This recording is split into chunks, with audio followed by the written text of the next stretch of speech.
Hello, everyone. Thank you so much for coming to our prostate cancer survivorship series.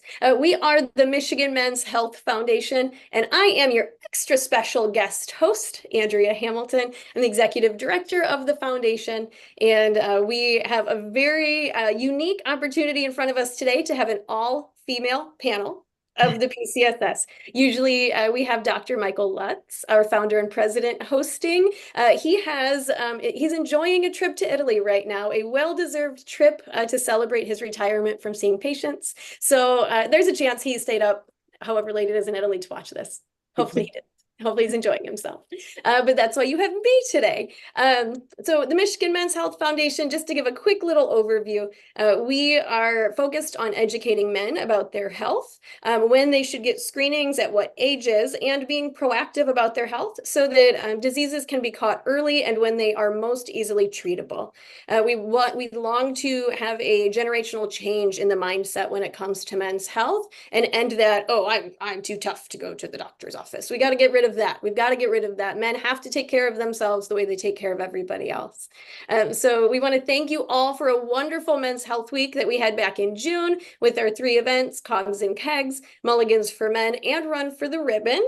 We had over 1,000 attendees join us that week. It was an amazing week of celebrating survivors and the men in our lives. Just a really wonderful time. So thank you all for that support.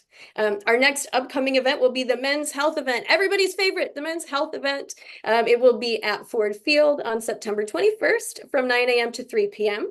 Men can receive free health screenings, the whole gamut, things that you would expect at a doctor's office, like vitals, blood draw, vision, hearing, to things that you may not expect, like leg vein screenings. Podiatrist is available. We'll have a chiropractor on hand. So many people will be there to provide free health screenings to the community, and as well as a bunch of our community vendors to provide educational resources, information, and it's just going to be a great day. So for more information and registration for that event, please go to www.themenshealthevent.com. And of course, no event can start without us thanking our partners who make this possible, giving us this space to educate our community. So we want to thank the American Cancer Society, Blue Earth Diagnostics, Dendrian, Lantheus, and Neil King Physical Therapy. Now, enough about us. I have 2 beautiful guests with me here today. I want to introduce them to you and let them have the opportunity to say a little bit about themselves. Today we have Wendy Henning with us and Londi Maduro. So I will have Wendy, if you want to give just a brief introduction as to who you are. Sure. Thank you so much for having me, Andrea. I am Wendy Henning. I am a clinical social worker by training. I got my master's degree from University of Michigan quite a while ago. And I spent about 17 years working with kids with cancer in a hospital setting. And now I have the pleasure of being a social worker at Gilda's Club, Metro Detroit. So I facilitate support groups for men, women, and children, particularly young families, trying to take care of people who have cancer and for people who do have cancer as well. I also have all men in my life, actually. I have 2 boys, 13 and 9, wonderful husband, and a dog who also is identifying as a boy. There's 0 estrogen in my house. So this is definitely an organization that is very near and dear to my heart. Taking care of the men in my life is my number one. Love that. Thank you so much. And Londi, if you could introduce yourself. Yes, hello. I am Londi Maduro. I'm based in Southern California. I'm a writer, director, producer. I did a film called The Silent Killer, Prostate Cancer in the African American Community. So did a lot of research in regards to prostate cancer. And probably about 6 months into working on the film, my father was diagnosed with prostate cancer. So I am also, I like to say I'm a supporter of someone who is a survivor of prostate cancer, because we did a lot to make sure we were there for him. And I also just believe in not just stopping with the movie. So I've become an advocate for prostate cancer awareness and have joined several organizations and just do whatever I can to help get the word out. Also because, I mean, not just because of my dad, but I too have a son who's grown. I won't say exactly because then you have an idea how old I am, but he's old. And for the men in my life, you know, I love them, and we now know that they're at risk because my dad has prostate cancer. So, wanting to make sure that I'm there for them and for others. I don't feel like anyone should die from prostate cancer because it's one of the most treatable diseases if caught early. So, I've just kind of made it my business to be an advocate and help in any way I can. Thank you, Londi. I love that. That leads us right into where I was hoping to start our discussion. Because Londi, you and I have that in common. We have fathers who've had prostate cancer. Mine passed away in 2018. So sad, but we learned a lot in that time when he was diagnosed. They said, oh, it could be 6 weeks. He could have 6 months. He could have 6 years, and he almost made that 6 year mark. So we're very grateful for that time. But Londi, one thing that you didn't say is that after your dad was diagnosed with prostate cancer, during a routine screening, since he was on watchful waiting, they found pancreatic cancer as well. Yes. Can Yes. you tell us a little bit about those two moments in time where he first tells you I have prostate cancer and then to find out I also have pancreatic cancer? What was that like for you hearing that news? Sure. So the prostate cancer one, I felt we were more prepared because I had been working on the movie. So it felt surreal. You know what I mean? It was like, wow, we're doing all this research and all of that. And now, you know, I remember I was out to dinner with a girlfriend and he called me and I stepped outside and and we were talking about the documentary that I was working on. And I came in, I said, my dad just told me he has prostate cancer. So it was just this weird, surreal feeling. But I felt like the beauty of it was because I was working on the movie, we had so much information. So it didn't feel like a death sentence, which, because, you know, when you hear the word cancer, your mind just goes through the worst first, right? But we were armed with so much information that I always like to joke. I think at that time, my dad was like, okay, you know way more about my prostate than I do, and I don't know how I feel about that, right?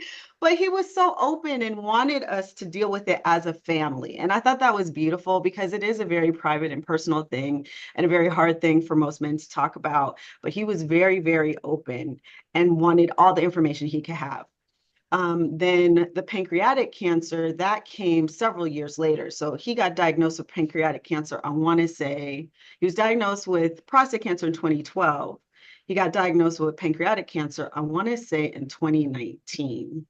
So somewhere around, actually, no, it must have been like, I know it was kind of during the pandemic time because I know that was also a big fear was, you know, protecting him with COVID from COVID and not knowing how that could affect someone who's been diagnosed. And it's weird because I remember when he chose active surveillance for the prostate cancer, I was kind of like, Dad, just take it out, just be done, right? Like, what are you doing? But they're like, well, you know, it's really his prostate cancer was slow growing. He chose active surveillance, but active surveillance is actually what saved his life from pancreatic cancer because they found the pancreatic cancer by doing an MRI of his prostate. And that one was definitely devastating. At the time, they gave him 6 months to live. And so, I mean, it was just a gut punch, right? And so we just all came together as a family to do whatever we could to support him. And I just remember not wanting to be emotional in front of him because I didn't want, you know, your dad wants to protect you, right? Their thing is they don't want you to cry, that whatever it is, they want to fix it, you know, they just want to fix it. And I didn't want him to feel like he had to support me in a moment when he was dealing with so much. When someone says you got 6 months to live, I'm just surprised at how amazingly my dad handled all of that. I never saw him have a very low moment. He just went to this weird Zen place that even I couldn't match. I was like, okay, well, I'm so happy that you're Zen, but I'm not. So let me stay over Yeah. here. And I think it's okay to acknowledge, you know, if you're dealing with that, you know, to acknowledge that you're not okay. You're not okay with it. I fought that for a long time that I wasn't okay, even around all family, you know what I mean? So Yeah, getting both those diagnoses, I would say the pancreatic cancer one, and then knowing he still has prostate cancer on top of it because he's still under active surveillance it was very scary. And now are we not going to pay attention to his prostate cancer because now we're worried about this diagnosis? So all these things go through your mind, but I think accepting that it's okay to be scared and not okay is super important. I think I think that's great. You really said something that strikes me in that you don't want to show emotion because you already know how challenging it is for them to even say these words to you. And like I would consider myself someone with a terrible memory for things that have happened in my life. Oh, my mom will always be like, "You remember this person?" I don't. But I can tell you almost every single detail about that phone call. I have two other similar phone calls from two of my very close friends, calling me, giving me similar, cancer news. And I remember almost every single detail about those conversations because your brain kind of goes into business mode, Yes. right? And that rush is like, okay, get it together for this moment. And then you hang up that phone. And I can remember with my dad, like I was in a towel, I just got out of the shower. I was in a towel, which if people know me, that's not uncommon for me to just be hanging out in my towel. But I remember I was in my towel and I hang up the phone and I hit the ground and that towel was in my face and it was a scream that I've never scrumped before, like came out of my body. And the way that I managed to hold that in because I didn't think it was okay. Why should I show emotion? You are the one having to face your mortality, right? Yes. Yes. Very, very difficult moment for both people involved. And I know a lot of people, don't know what to say, maybe say the wrong thing. I can tell you I said the wrong thing. I will admit this in public with one of my friends who called to tell me about her breast cancer. She'll probably watch this later and laugh at me for even telling this story. But when she was mentioning, oh, I'm gonna have to do like some lipo down here to move some things up here. And I was like, oh, mommy makeover. What was I thinking? What was I thinking? I wasn't. I Yeah. wasn't. My brain wasn't thinking, right? Yeah. Because I'm like, one of my dearest people on earth who I call my sister has just Yeah. told me she has cancer and my brain stopped functioning. And I was so embarrassed and I was mortified that I even said this to her. So Wendy, I'm going to ask you, it's obviously difficult for someone to share that news Yeah. and even more difficult for maybe the person to know what to say because we don't know what to say and people mean well and say and do a lot of things that Yeah. maybe aren't the most. Also, it struck me when you both were saying, like, when your parent tells you or someone that you care about tells you something, you immediately feel like there's an action. And at that moment, your action may have been in that moment just to listen. But Mhm. it's everything that happens after that when you no longer have something that you need to do because the cortisol that's being released in your brain that's telling you to fight or flight is like it's coming, right? And your thing that you have to do to address that rush of hormone that's being released, the action that you need to take for that stress in that moment is to just listen. And then as soon as that immediate need, that immediate thing is gone, whether it's an action like having to ask for something from a doctor or a nurse, or just like your action is listening, when that stimulus is gone, that's when you can feel the emotions. And that's when that all of that energy that's being poured into you from that cortisol like release needs to escape. And that's where that emotion after you got off the phone comes from. But so I often say, people, yeah, go ahead. I was just going to say that's so interesting that you say that because I know for a lot of us, and I definitely want to hear what we're going to say, but just kind of to your point, Andrea, I didn't have that moment when I first found out, but later when he had another mass, I went into I got to do all this stuff mode, right? Well, the other thing So that happens too, what I was struck by with your story is at the beginning, you're so empowered by knowledge. Like this is a crazy example, but like I worked with kids with cancer.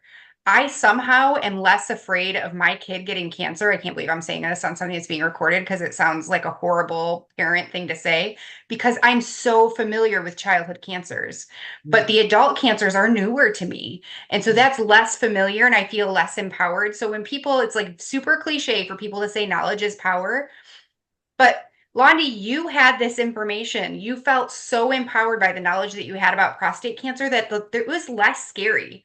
You Yes. kind of you knew what to expect next. You knew the questions to ask. You knew the types of treatments that were out there. You knew the outcomes.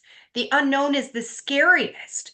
And when you have the unknown being thrown in front of you, like if you think about it as humans, like if you're writing a horror movie, right, you're involved in Hollywood stuff, right? So you want something dark, something deep, something around a corner. This is where these are all the things that are scary that Hollywood shows us are things that are unknown. It's not always seeing the monster, it's anticipating the monster. And so that is what not knowing does to us. And Yeah. so while yes, prostate cancer sure is really scary, a lot of that fear may have come from being so empowered by the knowledge that you had. And so I think that that's one of the great things about these types of talks is that people can be empowered by this and be less caught off guard. But I'm sorry, Andrea, you asked about what to say and what not to say. I love us. Love us already. So there are so many things that I heard through my years working with people who loved someone with cancer, like, oh my God, I can't believe this person said something. And so I could tell you all these anecdotal stories. And then when I came to Gilda's, I was able to have more direct conversations with people and have, people who are going through cancer treatment. Like, what do you wish that someone would say to you? Because, you might be in a support group talking to people saying like, I can't believe they said this to me. Well, what do you wish they would say? And then I will start off by saying, um, Andrea, you had mentioned that you said the wrong thing. I would argue that you didn't necessarily say the wrong thing. You maybe didn't say the best thing. And so you'll catch me like wording some of these as like right and wrong or not so great and best. But I can tell you the very worst thing you can do is not say anything at all. Because sometimes people will avoid something because they're afraid they're going to do it wrong. Don't do that. That is the worst thing that you can do. And the person that you're trying to support or the person that you care about. So in each of your situations, when your parent is telling you this devastating news, you might not react the way that they want you to react in a way that's going to make your dad feel like he needs to comfort you. Right. But and that might have been great for him. A different person may have seen your response as cold or not caring. So, working with kids, I would always tell parents, like, you have to be able to cry in front of your kid because they need that permission to be upset. They need permission to cry. And if you're saying like, this isn't a big deal, then they might think there's something wrong with them because they feel like it is. And so it's really important to have an open dialogue with someone like, how do you feel about this? And then you can try and match their feelings or complement their feelings and just be open about, I'm not sure, like I kind of feel this way, but I don't feel comfortable getting upset about it in front of you. And just having that open dialogue and then letting that person say like, well, it kind of makes me feel weird that you're not getting upset about this because I'm mad. Or they might say like, I really appreciate that because so and so breaks down every time they see me and I can't handle that. And so it's really important. A dialogue is more important than anything. But a couple of the Andrea, would it be okay if I shared my screen? Absolutely. Okay. I can, if it doesn't spotlight you, I can try to make sure I spotlight you as It well. might get a little bit messy, but this screen, this particular slide that I want to share is a really good way to keep me on track. Sharing some of these that I've come up with, some from observation and some directly from people who are going through. This is going to take me to the beginning of my slideshow, so forgive me for a second while I go to my 8th slide here. So we put together something based on, again, my observations. Can you see this okay? Mm-hmm. Yes. Yes. Okay. So part of this is based on observations, part of this is based on literature, and part of it is based on what people who have been going through treatment or have been recently diagnosed with cancer have given me feedback on. So something, again, this says what not to say, what to say instead, and the justification for that. So I just want to walk you through some of these examples. I know how you feel. can be something so knee-jerk and easy for us to say. But even people who have the exact same experience can't possibly know how someone feels. And so sometimes that can feel dismissive. It can, on the other side, though, it can sometimes make people feel alone or less alone. So I think it is really important to just be mindful of this list and not necessarily focus so much on this list that you just quit and give up altogether. So instead of saying, I know how you feel, you might want to say something that is more accurate to how you probably actually feel, which is, I can't possibly know how you feel, but I am here to support you. And then let me know how I can help. This is very common. I do this all the time and I still swear I do it, even though I wrote this slide. Let me know how I can help puts the onus of the work on the person who's struggling or in crisis. So it's really nice to offer the help, but it's really important to just also take action. So it depends on your relationship with the person too. So if it's your dad, you might just do something. Just do it. Action is more powerful. Don't say, let me know if I can take you to an appointment. Just say, I'd like to take you to an appointment. If it's someone that's maybe a little bit more distant, you might have to use that. I'd really like to help you. Or I'm bringing over some meals. Does anyone in the house have an allergy?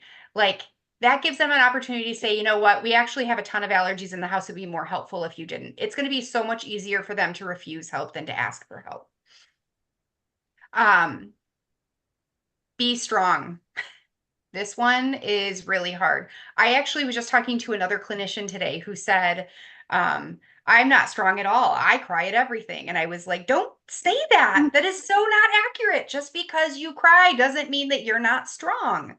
And when you're caring for someone who's in a vulnerable place, telling them that you're not strong because you're crying is basically telling them that if they choose to show their emotions, then they're not strong either. So another thing to say rather than be strong might be, I'll hold you up when things get hard. You won't ever be alone. Because be strong is the only thing on this list that I'll say is better to say nothing than to say be strong. Another big one, don't exclude people just because you think they wouldn't be up for something. Ask them.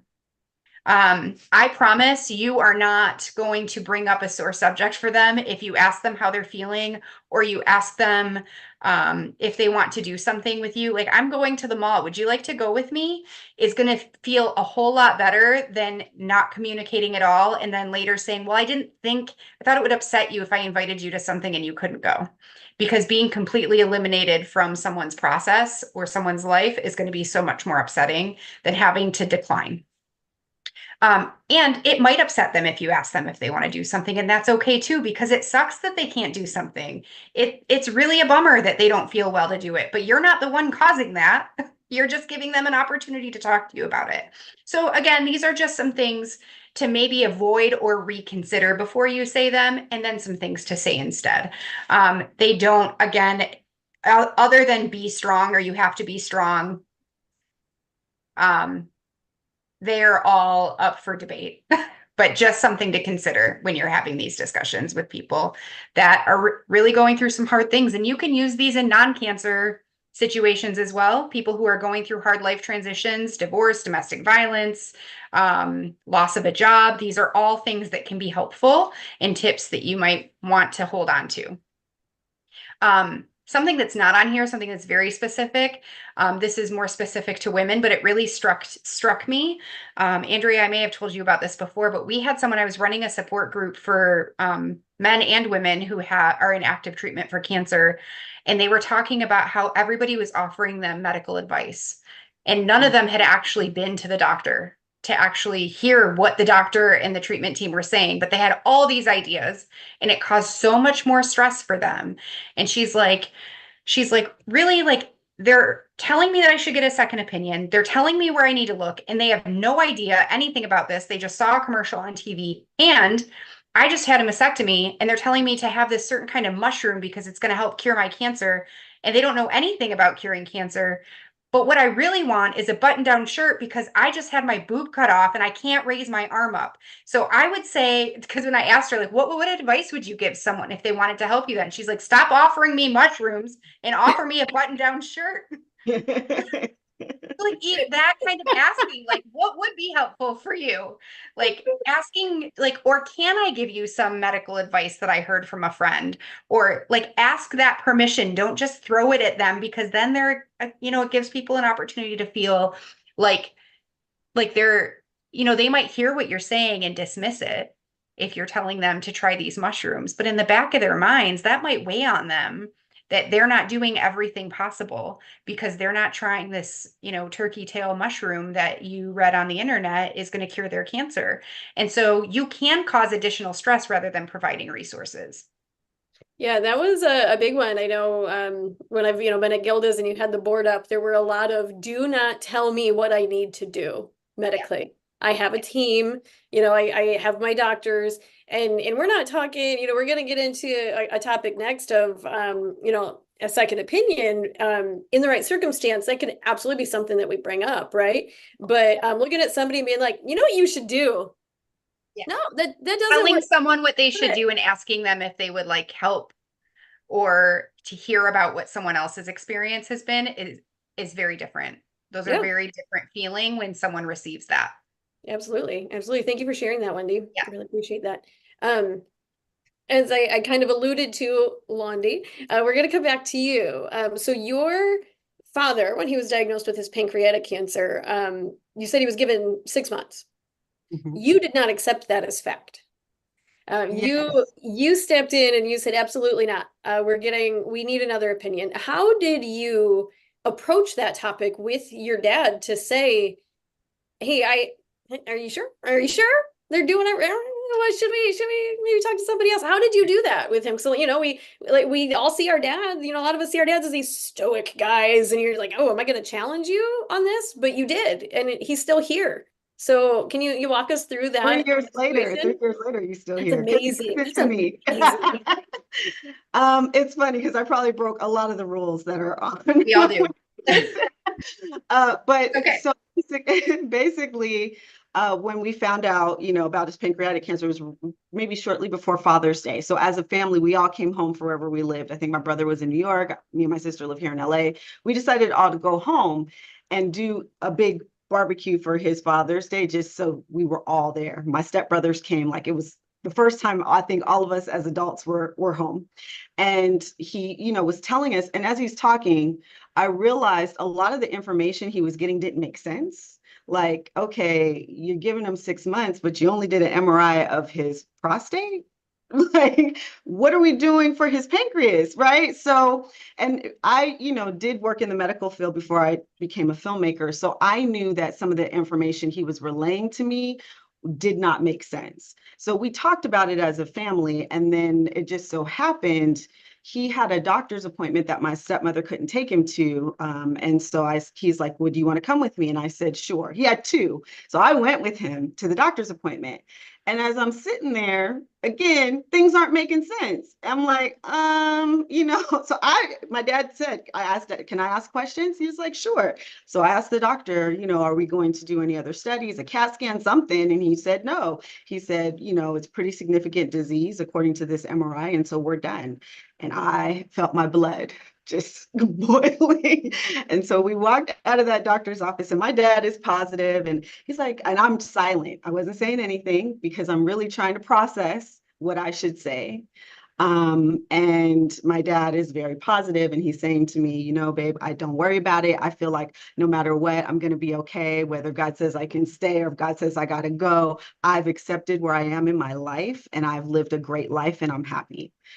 And I lost it. I was like, well, I'm glad you have that attitude and I don't. So when we get home, we're having a family meeting and we're talking about this because I just was angry. I was like, this is BS to me.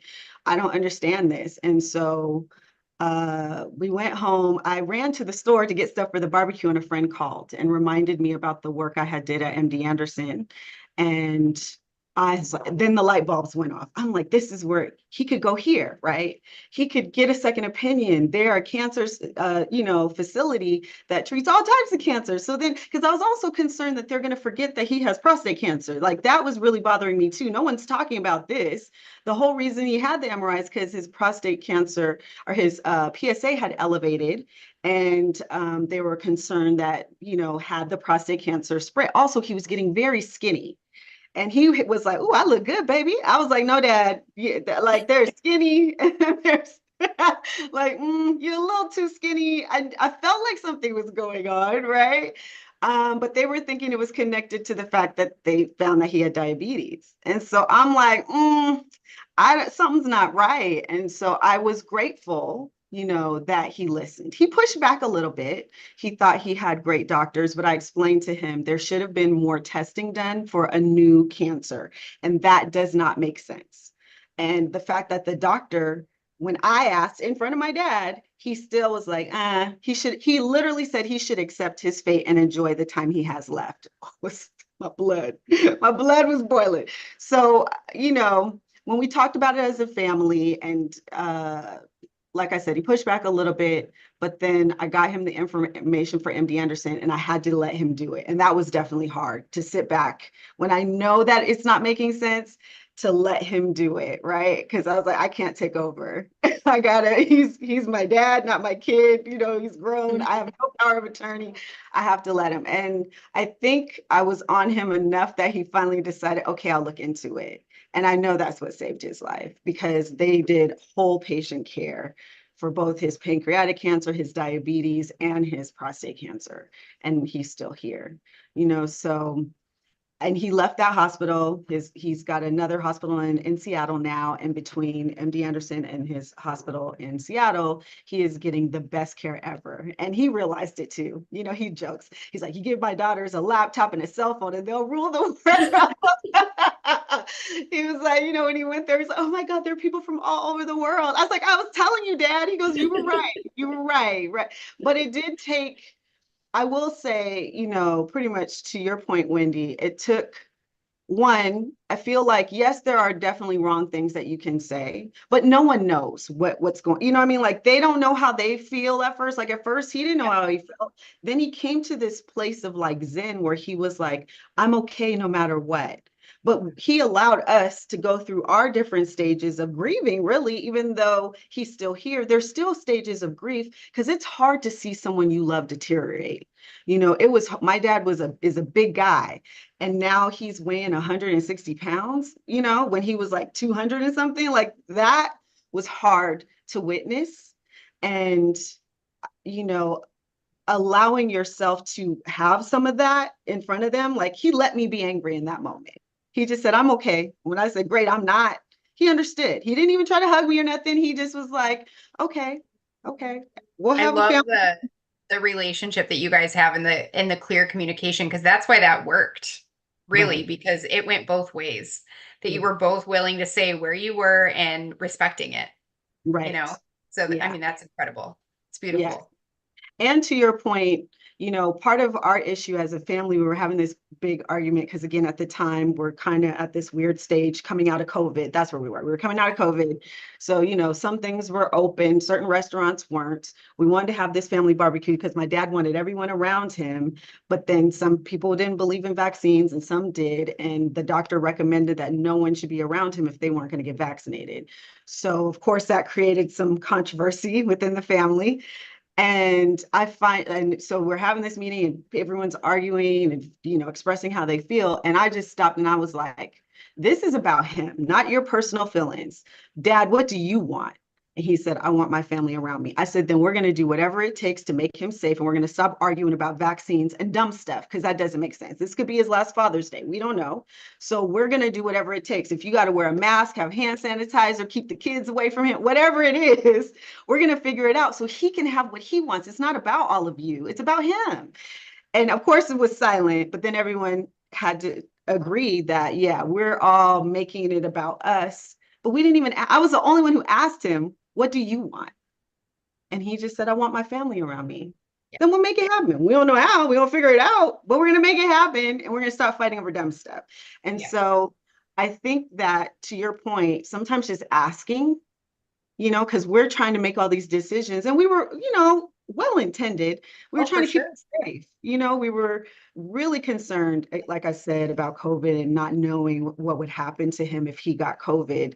And so, but at the end of the day, it's really about what he wants. Yeah. And so it took And us listening to it, and listening. And we hearing did. it and listening. Yeah. And it was fine. We kept the non-vaxxers away from him. They had to wear a mask if they wanted to hug him, and he was fine. He had a great time. He has so much fun. I hadn't seen my dad smile like that. He was very exhausted after, but in that moment, we gave him energy.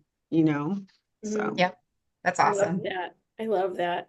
Wendy, do you have any tips, tricks, tools in your social worker tool belt for if we have, maybe family members who aren't as open to the conversation as Londi's dad, or even, a friend who has, like we've said, maybe we don't know, we're not at the appointments with them, but if something doesn't quite sound right, what is maybe the best way to approach that topic with someone when you think The maybe first they could be thing seeking I would advice? say, like what Londi said, is like ask if you can go to the appointment with them.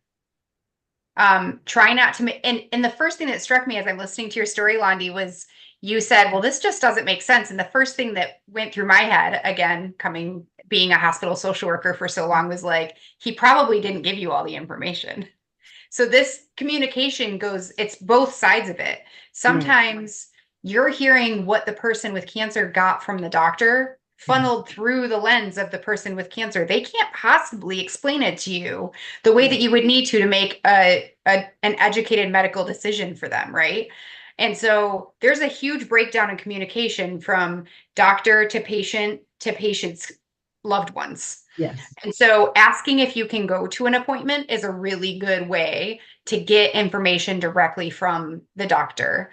The other thing is, if you ever go to a doctor and you say, you know what, I respect you, Doctor So and So. I I trust that you have my best interest. However, I feel like for me, I need to get a second opinion. If you have a doctor give you an attitude about that, there's your answer. Hmm. You're not just getting a second opinion, it's time to probably get a new doctor. And I'm saying that from someone who has many friends who are oncologists. And Yes. every oncologist that I have ever met, that I have worked with, will sometimes even say, like, you seem uneasy with this plan. I think it would be a good idea for you to get another opinion, and you can absolutely come back. But this is not going to continue to go well for you or for me if you don't feel like this is the best thing for you, because this is going to be hard. And so having an oncologist feel like they don't want you to go somewhere else, that's not okay. Obviously, there's like a pride thing. There's also like some competition, maybe with a hospital down the street. But in the end, they want to get you better and they want you to feel good about whatever choice you make. And so if they can't put that, all the other stuff aside, then they're not the right doctor for you, probably. Um, but I do think like that firsthand information is really important, both ways. The doctor needs to be open to it. And then just from a logistics standpoint, it's really important to find out from the doctor that you're asking, like, what's the process to get my records to the new place? Hmm. Yeah. They are willing to see my records without me. Like, is there something I need to sign? Because there's going to be all kinds of regulations, and this isn't your doctor or your oncologist trying to keep you from getting or making it harder to get another opinion. There are federal laws that are requiring them to be able to give them permission to share your information with another place. Now, some medical facilities will have enough time or staffing to be able to help you either find a new place or send the records over. And some might say, you need to tell us where you fill out this form, and then take it to the medical records office. And then there's all kinds of things in between, scenarios in the middle there that could happen as well. But make sure you're clear. Are you sending it or do I have to send it? Because you might sometimes time is very important.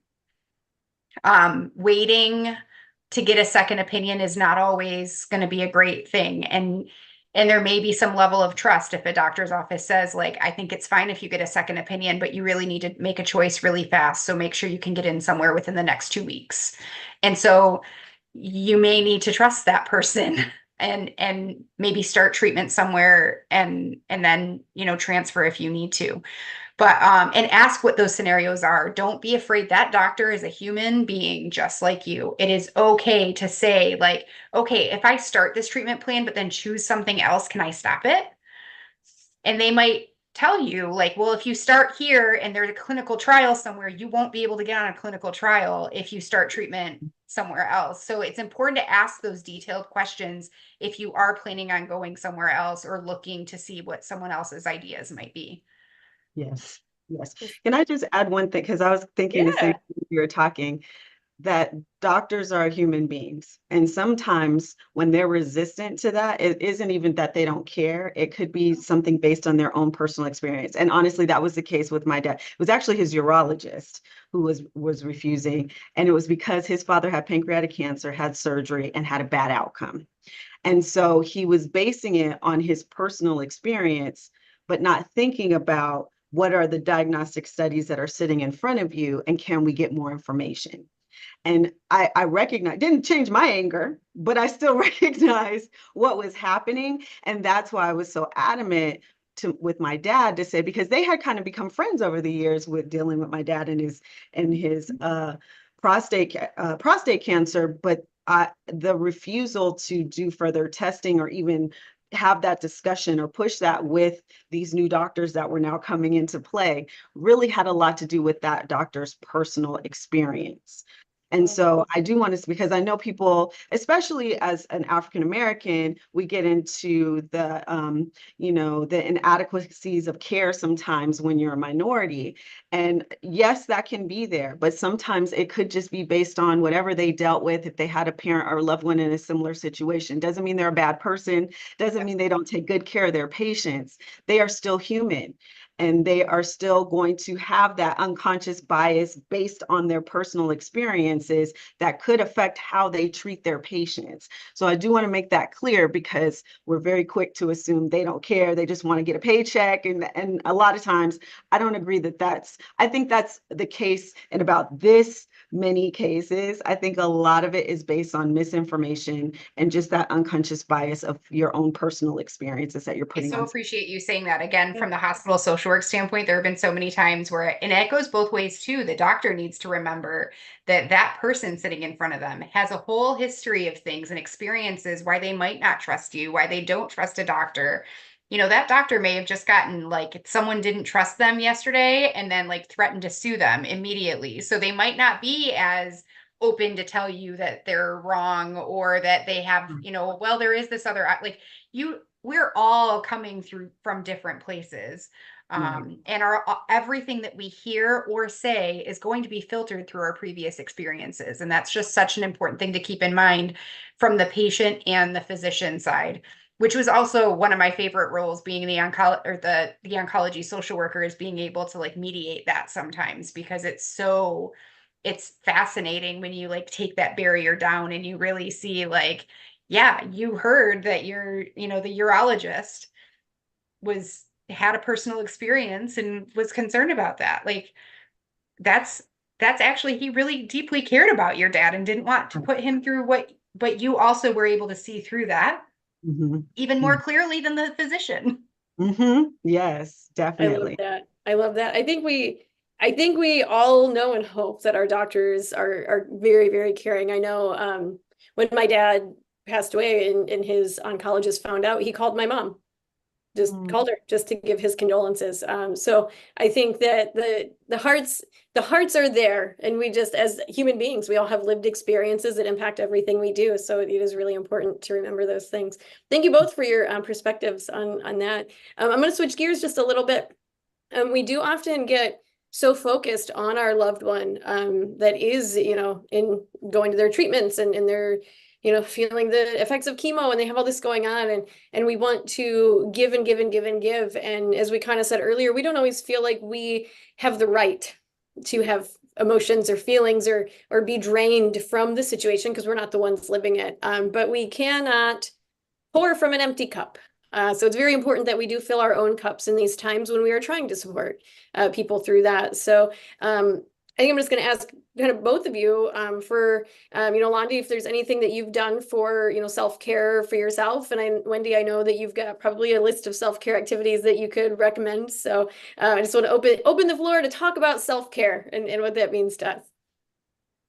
Yeah, I would say for me, it's interesting. I'm the type of person that sometimes I don't even realize I need care.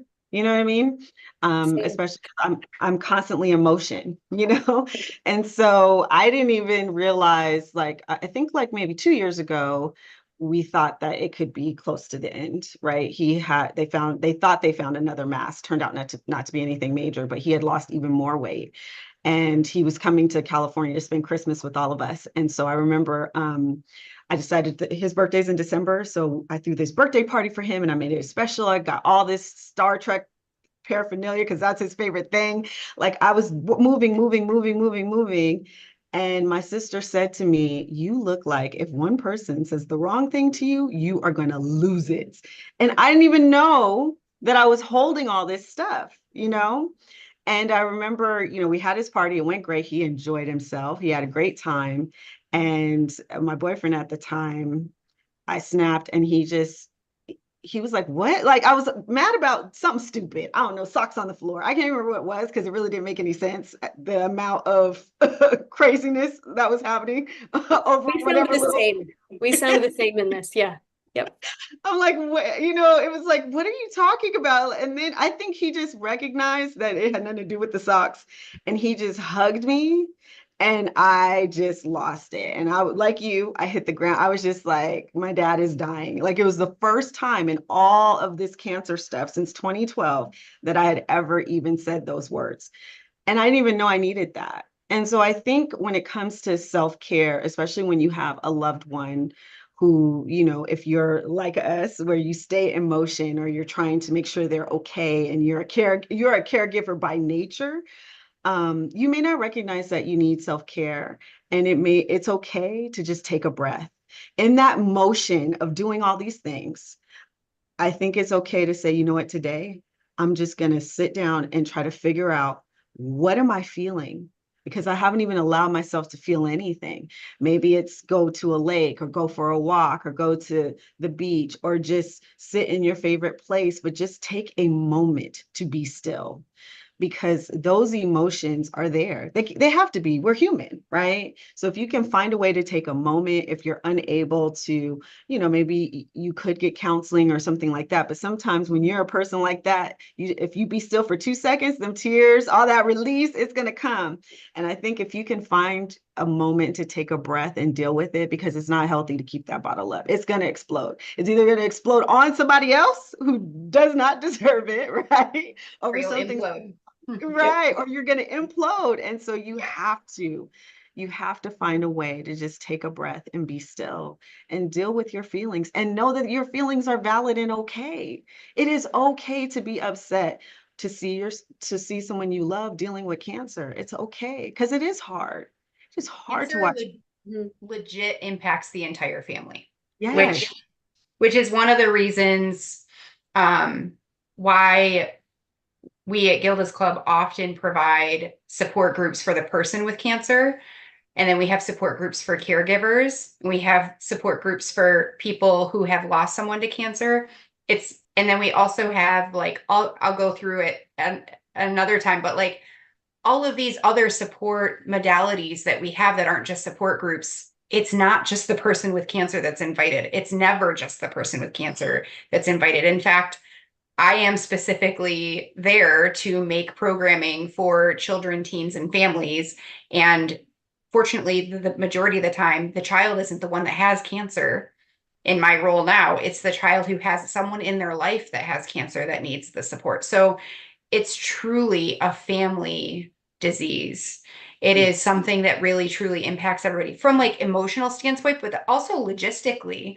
Working with kids with cancer for so long, like there's another sibling who is seeing their sibling get all this attention and they Yeah. don't go to the hospital. So it's just like mom and dad love this one more. And so like logistically, like my parents don't come to my games anymore, or like, as an adult child, if my parent was sick and couldn't give me what I felt like I needed from them, that pains me too, in addition to the emotional stress because I'm worried about them. Taking care of someone or trying to make sure that they get to their appointments, trying to make sure that they go to their doctor's appointments, that's all very stressful.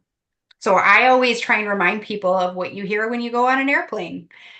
Every single time. I remember when I was a kid, I just thought it was the weirdest thing that they said, put your mask on before your child. And I would look at my parents like, you better not. Like, you're supposed to do everything for me, like you would die for me. But the problem is, as I got older and became almost like this coach to parents who have kids who are going through cancer treatment, and I'm telling them, like, you are useless if you are useless. Like, you have to put your mask on first. If you don't put your mask on, you're going to be passed out over here, and you got people taking care of your kid that are not their parent. And so please put your mask on first. Once your mask is secure, whether that means counseling, like you had mentioned, whether it means going for regular walks, taking a minute to just not be in a room where someone's asking you for something, whatever that is for you, do that and then tend to that person. Because if you don't make a conscious effort to do that, sorry, there's a weird light coming in, isn't there? If you don't make a conscious effort to do that, that person that's depending on you won't have you available at your best. And it sounds so cliche. This is crazy. It sounds so cliche, but it's so true. I've seen it happen. Again, working, I mean, the ultimate caregiver is a parent, right? So if a parent's taking care of a sick child, their immediate reaction is, I have to take care of my child. I'm going to come later. But that is almost always a mess. And I would have to try and pick up the pieces. And that's not, the end result is not what you want. So definitely, I always like to think that, like, regular therapy, even if you're not in distress, can be super powerful. It's almost like having someone on retainer for when things are a mess, because you might talk about stupid stuff in therapy every week because there's nothing major happening. But now you've developed a relationship with someone who knows you. You can get those regular little cries out. And that way you don't necessarily feel overwhelmed. And the last thing you want to do is try and solve a huge problem when you're in the biggest stress of your life. So I am a big proponent of having regular therapy. The other one is finding people who are having a similar experience. It is one of the more powerful things I ever experienced. Even I had like some pregnancy issues and I was sidelined, and I found a group online of people who were also on bed rest. It was the most powerful thing in the world to have someone say, like, my hip hurts. Because if I told someone my hip hurts and they're like, you're laying down on your back, why does your hip hurt? But every other pregnant person who hadn't stood up in 6 months also had sore hips. And so that was just like the most profound thing. I went to a conference one time, a professional conference for oncology social workers. And I remember like something very simple that someone said that I could relate to that actually had very little to do with our direct patient care. And I was a very young social worker. And I just remember the profound feeling of, they just understand what I'm going through on a level that nobody else can understand. And so that is why finding people who have a shared experience, especially when you're going through a crisis, can be one of the more powerful things, like a support group. But even if you don't want to sit around a support group, and I always tell my teens that I work with, like, it's not sitting around talking about your cancer and singing Kumbaya. If you don't want to talk about your cancer constantly, the other people that are going through your stuff probably don't want to talk about it constantly either. But sometimes being in a space with someone who have a similar experience, a caregiver who might have a similar experience and can also complain about how they haven't showered in 2 days, or that they can't like get their parent or loved one, spouse, to like do such and such. Just having that commiseration moment that makes you feel so much less isolated. Yes. I love that, Wendy. Kind of leads into the next question about having a tribe. It is, become the kind of catchphrase of the century for, having your core group of people around you who are going to hold you up. And I think a lot of the people in the tribe aren't always entirely sure what to do. They want actionable items. In the very beginning, we talked about you want an action, right? And the actions will kind of evolve throughout the journey. So I want to we can all just spitball like the actionable things that we can do to show up for our person. And I actually did ask my friend who was recently, going through treatment, some of her thoughts as well. And one of the biggest things that was important to her was that a friend would step up to hang out with the kids so that her spouse could be at that treatment with her. In addition to some of us also going to her treatments, but being able to have the spouse not have to juggle, well, I've got to get, this one to karate and then I've got to get this one to dance. And I wanted to be up here with you, but I gotta get everybody everywhere, just stepping up and stepping in for that and not even posing the question like, hey, I'll take the kids today while you're at treatment. So and I think maybe, people tuning in are wondering, what are those actionable things that I can do for people? So again, I'm going to open it up to all of us to just kind One of the things you just said, I experienced a lot working with parents who had sick children that they were taking care of. And I do hear some of it working with adults too, but sometimes you can have so many people coming at you asking what they can do to help. It gets overwhelming, right? One of the things you can do is appoint someone to manage that. And so if you say, like, I don't even know who's taking my kids today, can you talk to my sister? Or can you talk to my brother-in-law? Or you can then call that person who is your point person and say, I'm the person with cancer. I can call my life organizer or my volunteer organizer and say, like, I really want my spouse to come with me to my appointment today because we're going to go over scans. Can you see if there's someone who has said that they want to help me? That way it takes the onus off of me for asking for help, but it also gives someone else is empowered to help as well. If someone with cancer is watching this, I would say the helplessness that you might feel if someone that you care about is going through cancer treatment, think about the helplessness that those other people are feeling. I'm having a hard time wording that so that it makes sense, but a lot of times we're reluctant to accept help, whether we're a caregiver or the person who's sick ourselves. But think about if the tables were turned and how helpless you would feel, and how you would feel almost better if someone told you, this is what I need, please help me. And then you'd feel like, oh, finally, I know what to do to help them. You may be doing a service to someone else by letting them help you, and not at the cost of your own health. Don't do that at the cost of your own physical or mental health, but accept their help and know that you're also helping them at the same time, because it can be really stressful being a bystander. But when you have an action that you can take to help your loved one, it can make you feel better too. So don't be like, I don't want anybody to fawn over me. Communicate with what you want. Communicate, with people what you want. And then accept it, because yes, they're helping you, but you're probably helping them because they have stress hormones being released constantly as well. And if they have an action, they can feel like they're contributing a little bit, and they can use up some of that cortisol in a productive way rather than just spinning. Yeah, I agree. I know for us, because before my dad had prostate cancer, his brother had cancer as well and passed away shortly before my dad got diagnosed. So both my dad and his brother, my uncle, are social butterflies. They love people around them. People give them strength. And so I think it's also really understanding the temperament of the person who has cancer. I am that person who will probably tell you I don't need anything, even if I do. That's more my personality, because I'm usually the one who's helping everybody else. But I really made it my business to ask both my uncle and my dad, what do you want?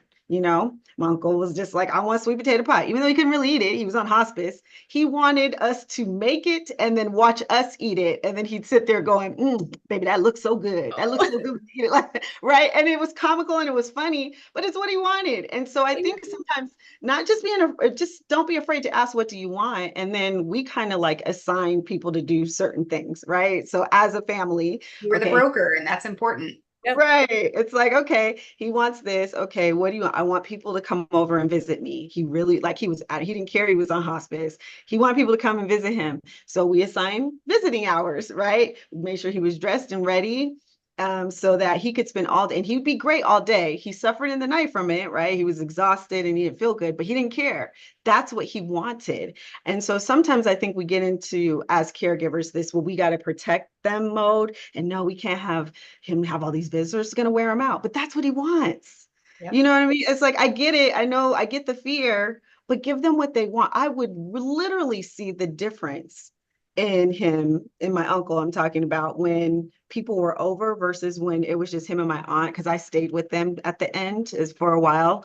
But when it was just him and my aunt at home, and my dad is similar. Like I said, I want everybody there. Okay, so how can we make this work? Who's in charge of hand sanitizer? Who's in charge of mask? Who's cooking the food? Right. So know that I think it's super important to ask them what they want. I also think it's super important to if they're not wanting to talk or anything like that, I feel like it's always good to find ways to let them know that they're not alone. Because to what you were saying earlier, Wendy, I've seen so many people, and you think in this day and age when we have internet access, people would know, like you can easily find, a mentor or some, it's not really a mentor, I guess, but someone who's been through it that you could talk to, or a support group.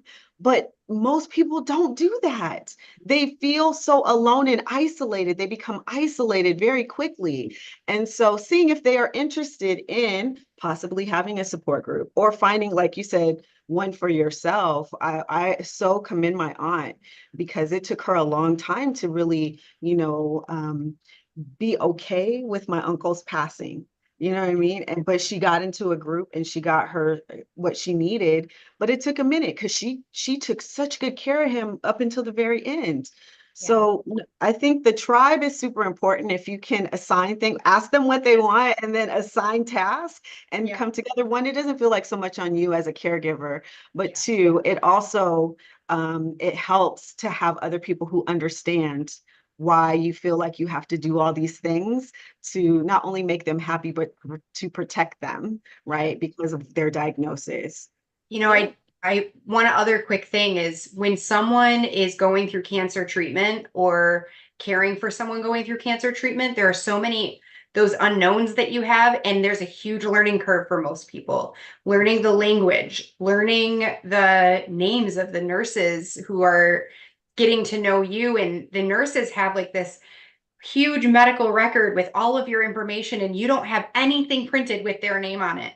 You have to learn how to get into the clinic. You need to know what on-call number to call in what situation, which ER do you go to. Like, there are so many new ambiguous things that you have to figure out when you're newly diagnosed, especially, or when something changes in your treatment plan. So to seek out more unknowns and meet new people is so hard. But really, once you do it, I almost always hear people say, like, man, I wish I would have done this before. I'm like, but you couldn't. You had so many unknowns. It was too hard, and you got to us eventually. And so, but almost everybody always says they wish they would have found other people. They wish they would have found their tribe, in the sense, in using the term tribe as like people who have a shared experience, not necessarily the people who are going to take care of you all the time, but having that shared experience from people is so powerful, but it's so hard to access or to feel like you have the ability to access it. So yeah, it is hard. We know that. And it's very common for people to finish treatment. And that's when caregivers, loved ones, and the survivor come in and actually seek out the support, because during treatment, it can be really hard. Yes. Yeah, and my friend even said to me, like, because Gilda's Club is in my back pocket. Even here with the Men's Health Foundation, if I'm speaking to somebody about the Blue Fund and I'm like, hey, I know you live up north, but Gilda's Club has virtual groups. You could still find support, and it's a service we don't offer. So I'm very quick to throw that out there. And I have gently been trying to get my friend to come with me to things. And at one point she just said, look, I've got to get the physical right, and I'll deal with that mental part later. Yep. I've got to get through this first. I can't keep adding more. And I think that's what's great about some of what we've said with just like taking things off their plate, just saying like, hey, surgery's this day, so I'm gonna put together a meal train. Let me know, like, shoot me a bunch of email addresses, we'll pass this out to whomever, like we'll just text it forward, like everybody go sign up and different things like that. And I think one big thing that we haven't actually mentioned is celebrating along the way. It was so fun for us to celebrate, my friend with every step, hey, guess what? Last chemo, as many of us who could be there were there, and that the timer stopped, it was done, and it was tears, and it was and we were cheering, we were ringing bells, and we were obnoxious, and we did not care because this piece was done. This one step was done, and it was worth celebrating. And now, with her in remission, we'll get these cute little videos from her. Well, she'll be like, "Hey, everybody, did you notice I can tuck my hair behind my ear? Oh yeah, because I have this long hair that's growing. Webby, do you see how long it is? It's all the way to my chin now. It's so long. Look at it. And it's these cute little, as we continue to celebrate her in her remission. And this is kind of like the maybe last serious question I have for Wendy. When someone is in remission, for the rest of us, our life goes back to normal. We no longer have to keep track of your appointments or when you might need something or when we could jump in for the kids, but for them, it's always there. Even when it's not there, it's there. If it's not right here, it's back here. It's always there for someone who's had cancer and gone through this traumatic experience. So how can we continue to support our loved ones, our friends, our family, even when they're in remission for years? Check in. Do that. Yeah. Yeah, that is a very good question, but I would say check in. Know that if you were to ask someone to do something and they say like, I'm not feeling like it, please be patient with that person. Sometimes it's reacclimating to society. Sometimes their bodies can be tired for a long time. Also, unfortunately, some of the best ways to treat cancer are some of the most toxic to our bodies. And so their bodies have been hit and they may have long-term effects for the rest of their lives. But also, a bruise will never just be a bruise. They can't just it can become almost like a phobia, like the fear of relapse. Like logically it makes sense that when you hit your arm on something that you get a bruise or it hurts, but if you were diagnosed with leukemia and you have a history of bruising easily and that's a sign of a relapse, you can't tell someone that they need to think logically about this. They're going to have heightened anxiety about it. Most people will, at least. If you are, especially if you're aware that they're having a scan come up or something like that, that's a big, they have had an experience where they maybe went in for a routine scan and it was, a lot like what happened with your dad, Longy. He went in to check his prostate and they gave him a new one. They gave him a whole new cancer. Like that's something that can traumatize someone and the caregivers for a long time. Anytime you go in for a scan, there's a chance that you go in just for something routine and you come out with a diagnosis. And so that scan anxiety is real. And most people will continue to be monitored for a long, long time, if not their entire lives. And even if they're not monitored specifically for that cancer, like a lot of the things that the Men's Health Foundation is supporting or encouraging you to do is these, routine scans and routine, I'm losing the word, but like Screenings. Thank you. These screenings could find something and you or I might go to them if we don't have a cancer history and not have a ton of anxiety. But someone who has or sees it regularly may. So don't be dismissive of that. Be supportive of it. Maybe if you know that a scan is coming up, ask if they'd like some distraction. Hey, you said that you have a scan coming up. Like, you want to go to a movie or something? That's got to be really hard, like leading up to it.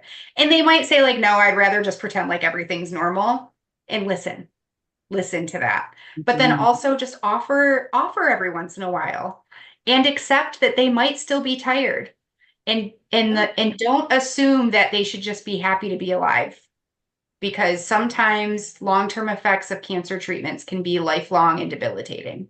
Yeah. And sometimes people aren't just going to be happy to be alive.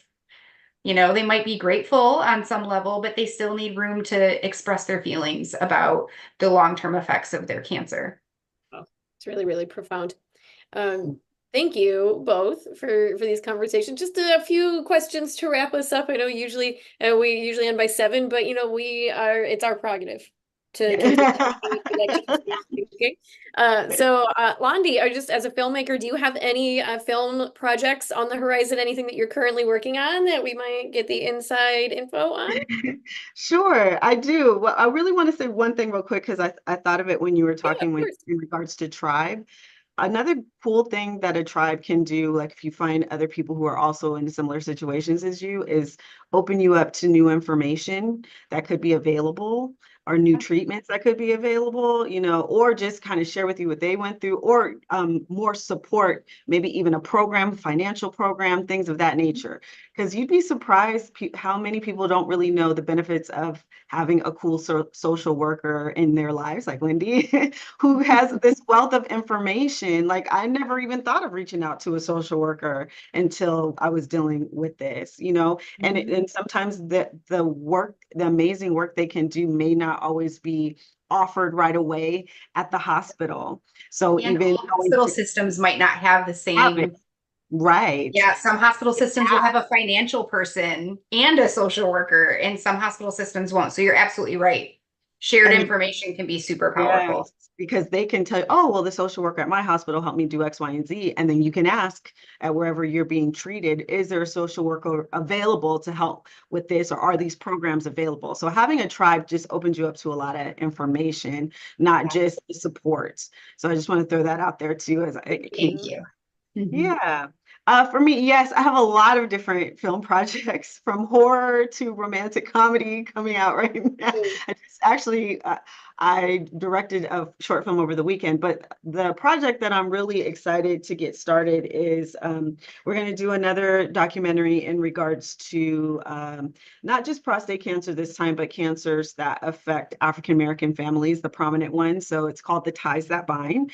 And we are looking at prostate, colorectal, and pancreatic cancer and how they affect Black families and what are the genetic traits that also could be connected to why these cancers are more prevalent. So still in the very, very beginning phases of raising funds and getting all the connections together that we need to put into the film. But in light of kind of what happened with my dad, being like, okay, I thought we were only dealing with prostate. Where did pancreatic come from? Right? Like, and how, we all went through genetic testing because now his brother had renal cancer, then my dad now has prostate and pancreatic cancer.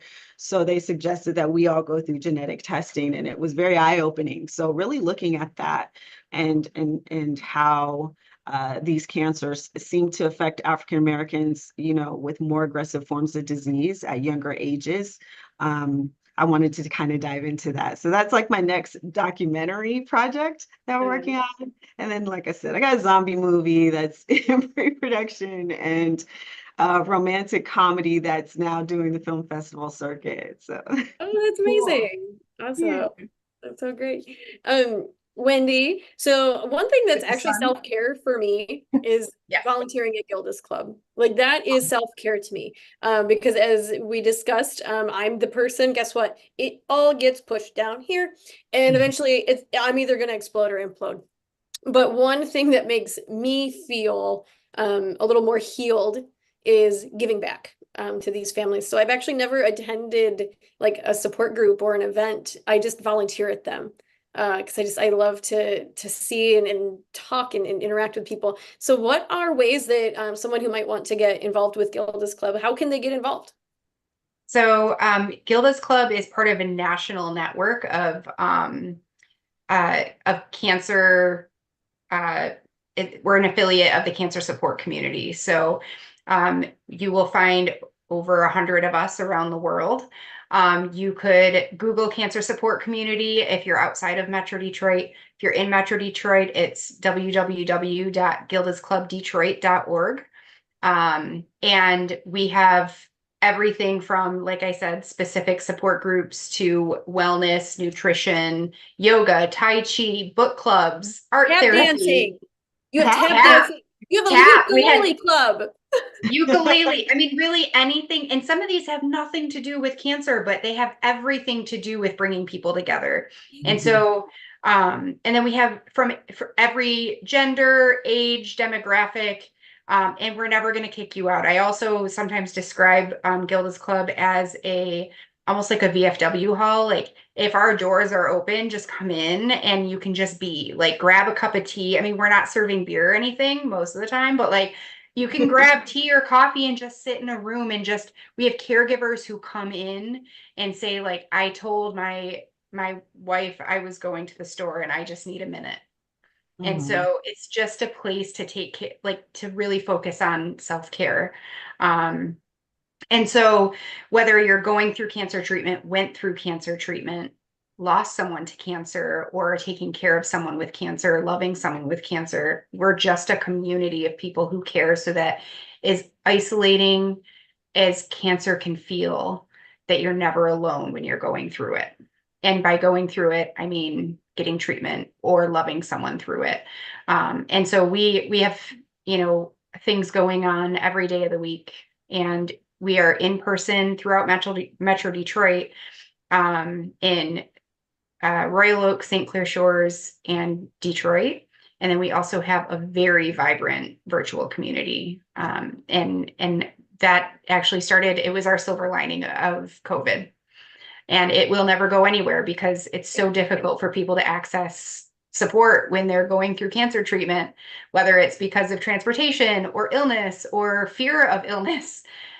This is, you know, access to all of our support services all the time. So, and we could never do it without our amazing volunteers.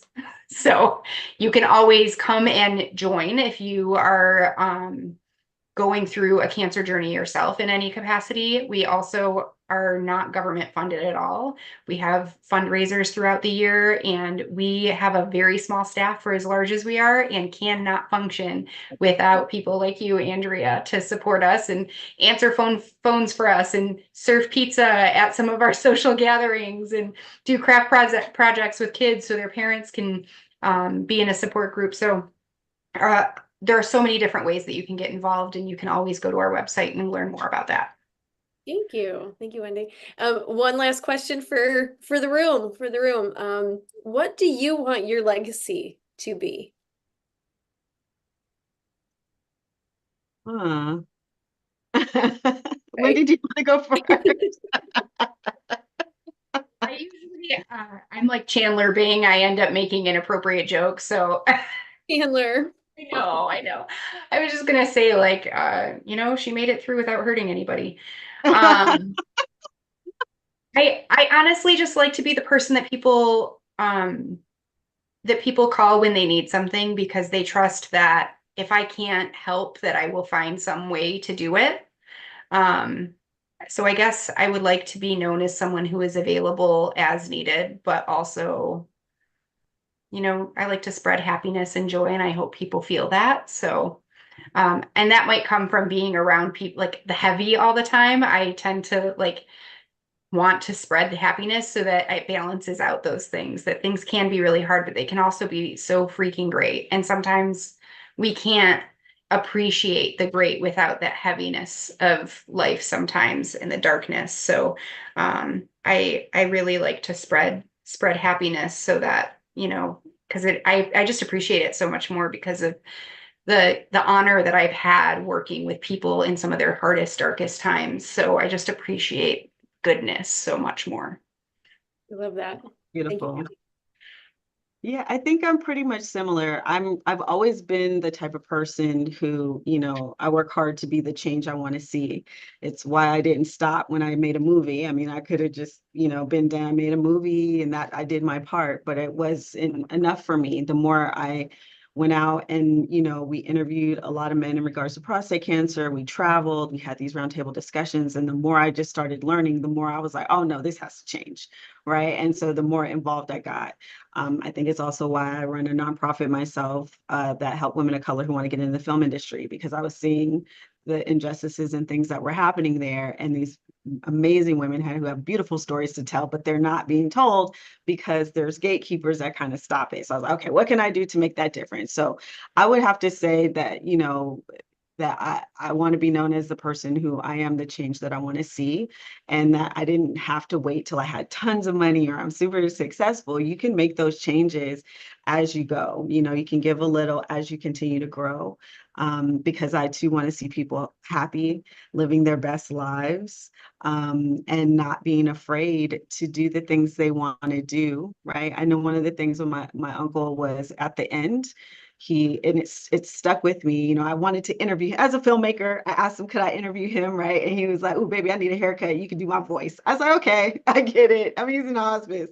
But you know, he was like, "Just interview." But one of the things he said to me was his biggest regret was when he first got diagnosed with cancer, that he didn't kind of retire, that he kept working, even though he loved doing his art and all that. And now he's at the end and he can't do it to full capacity. And I thought, so many people are like that, right? We want to do these things, but we get so caught up in the mundane.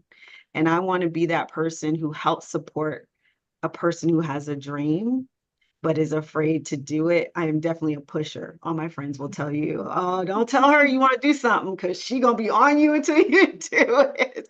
And so I think that would be probably what I want my legacy to be, that I was the change I wanted to see and that I supported people as they pursued their hopes and dreams. I love Those that. are beautiful. Those are wonderful legacies. Thank you both so much for being here with us this evening. Thank you for Actually, having it's like us. mid-afternoon for Londi out in LA. Right. He's about Come to on. like You can go see off the to sun do. setting in front of me. Yes. So thank you. Honestly, this was such a great conversation. I had such a good time for being my first time doing it. So thank you so much for Great. making this easy on You did me an because you amazing guys were just job. wonderful guests. Thank you to everyone out there for watching, for being part of our health community. We will see you at Ford Field on September 21st for the men's health event. Don't forget, you can pre-register and get more information at www.themenshealthevent.com. Thank you again to our partners and our sponsors at the American Cancer Society, Blue Earth Diagnostics, Dendrian Lanthius, and Neil King Physical Therapy. Thank you all for being here and watching us. And remember, take care of yourselves and